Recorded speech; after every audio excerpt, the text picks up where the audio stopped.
वैसे तो इंडिया में 200 से ज्यादा beauty and personal care brand है, पर यह ब्रांड मात्र 2 साल में बन गई 3,000 करोड़ की ब्रांड। जयपुर के दो भाई मोहित और रोहित यादव कनाडा की एक कंपनी द ऑर्डिनरी से इंस्पायर हुए और उसी कॉन्सेप्ट से इंडिया में ब्रांड बना दी मिनिमलिस्ट। जहां दूसरी ब्रांड ग्रोथ और प्रॉफिट के लिए स्ट्रगल कर रही है, वही मिनिमलिस्ट डे वन से प्रॉफिटेबल भी है और ग्रो भी कर रही है। शुगर, जो कि शार्क टैंक की जज विनीता का ब्रांड है, उसका पिछले साल का रिवेन्यू था 505 करोड़, जिसके ऊपर लॉस था 5.6 करोड़ का। यही हाल दूसरी ब्रांड जैसे वाओ स्किन केयर और मामाअर्थ का भी है। और ये हाल उनका तब है जब उनके प्रोडक्ट पे उनको 80 से 90% ग्रोस मार्जिन मिलता है। वही मिनिमलिस्ट का उनके प्रोडक्ट पे सिर्फ 40% ग्रोस मार्जिन है, जिसके ऊपर से वो 20% नेट मार्जिन निकाल लेते हैं। ग्रोस मार्जिन का मतलब होता है वो अमाउंट जो प्रोडक्ट की कॉस्ट और उसके सेलिंग प्राइस से निकलती है। अभी इसमें दूसरे खर्चे जैसे रेंट, सैलरी, ट्रांसपोर्टेशन, एडवर्टीजमेंट, ये सब घटने बाकी है। जिसके बाद आता है आपका नेट मार्जिन, जो कि दूसरी ब्रांड मेंटेन कर ही नहीं पा रही है, क्योंकि उन्हें एडवर्टीजमेंट में बहुत हैवी खर्च करना पड़ता है। वही मिनिमलिस्ट एडवर्टीजमेंट में बहुत कम खर्च करती है, क्योंकि वो प्रोडक्ट को बनाने में ज्यादा पैसा खर्च करती है, जिससे उन्हें बाद में उसे सेल करने में ज्यादा पैसा खर्च नहीं करना पड़ता, जिसकी वजह से वो 40% ग्रोस मार्जिन में भी 20% नेट मार्जिन निकाल लेती है। मिनिमलिस्ट का कस्टमर रिटेंशन 60% है, यानी 100 में से 60 लोग उनका प्रोडक्ट दोबारा लेते हैं, जो कि इनकी इंडस्ट्री में सबसे ज्यादा है। और 4 गुना रिटर्न ऑन एड स्पेंड है, जिसका मतलब है अगर वो एड पे 100 रुपए खर्चते हैं तो उनका 400 रुपए का रिवेन्यू निकलता है उससे। बाकी कई ब्रांड का आरओएस तो 1 से भी नीचे है। ये चीज मैंने मामा अर्थ की केस स्टडी में बताई थी, आप मेरी वो वीडियो जरूर देखना। इसके अलावा इनकी रिपीट साइकिल 4 टाइम्स है, यानी कि 1 साल में इनका कस्टमर इनसे 4 बार प्रोडक्ट खरीदता है। अब मिनिमलिस्ट का इतना प्रॉफिटेबल होने का एक और कारण है कि इनके पास लिमिटेड एसकेयू है।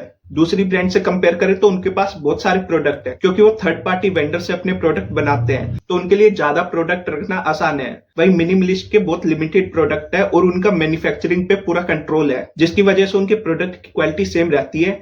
आप दूसरी ब्रांड में ऑब्जर्व करोगे तो टाइम के साथ प्रोडक्ट की क्वालिटी चेंज हो जाती है, और इतने लिमिटेड प्रोडक्ट्स के साथ मिनिमलिस्ट ने 18 से 20% मार्केट शेयर कैप्चर कर रखा है स्किन केयर कैटेगरी में। इस इंडस्ट्री की बात करें तो वर्ल्ड के अंदर इंडिया में ये इंडस्ट्री सबसे तेजी से ग्रो हो रही है, 10% ग्रोथ रेट के साथ। और इंडिया में अभी इस इंडस्ट्री में 3 तरीके की ब्रांड एग्जिस्ट करती है। पहली तरीके की वो ब्रांड है जो डिस्ट्रीब्यूशन बेसिस पे बनी, जैसे आप HUL की कोई भी ब्रांड देख लीजिए। ये सबसे पहले लोगों की एक इनसिक्योरिटी पकड़ते हैं, चाहे वो फेयरनेस हो, बाल हो, हाइट हो, मोटापा हो, ये एक इनसिक्योरिटी को पकड़ेंगे। उसके बाद अपने प्रोडक्ट के लिए एक सेलिब्रिटी फेस लाएंगे और टीवी पे बहुत हैवी एडवर्टीजमेंट करेंगे, क्योंकि इनके पास फंड की तो कमी है नहीं, क्योंकि ये बड़े हाउस की ब्रांड है। फिर इनका डिस्ट्रीब्यूशन इतना स्ट्रॉन्ग होता है कि देश के कोने कोने में ये अपनी ब्रांड के प्रोडक्ट पहुंचा देते हैं। तो इनका फोकस प्रोडक्ट नहीं होता, बल्कि लोगों की इनसिक्योरिटी होती है। जैसे कि आप फेयर एंड लवली को देख लीजिए, जो अब ग्लो एंड लवली हो गई। कोई रिसर्च नहीं कहती कि फेयर एंड लवली से आप गोरे हो जाओगे, पर फिर भी वो बिकती है, क्योंकि उसने लोगों की इनसिक्योरिटी को हिट किया है। जो दूसरी कैटेगरी की ब्रांड्स है वो है media buying and e commerce based.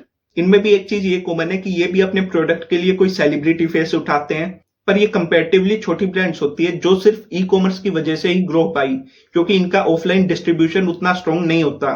पर ये ब्रांड्स भी कहीं ना कहीं मार्केटिंग के थ्रू गिमिक क्लेम्स बनाती है, आयुर्वेदा और नेचुरल जैसे शब्द इस्तेमाल कर। तीसरी कैटेगरी है ट्रस्ट बेस्ड ब्रांड।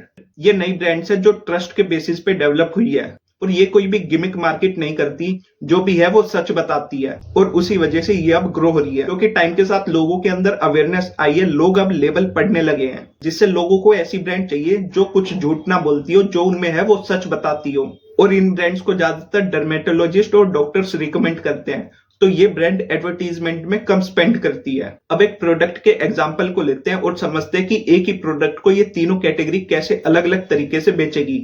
तो प्रोडक्ट है पेट्रोलियम जेली।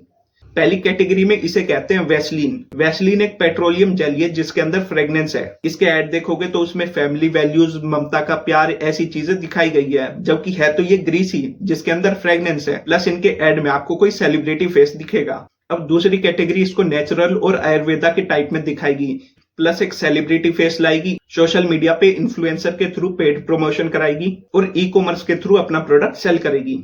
वही तीसरी कैटेगरी जो ट्रस्ट बेस्ड ब्रांड है, वो इसको सिंपल पेट्रोलियम जेली कह के ही बेचेगी।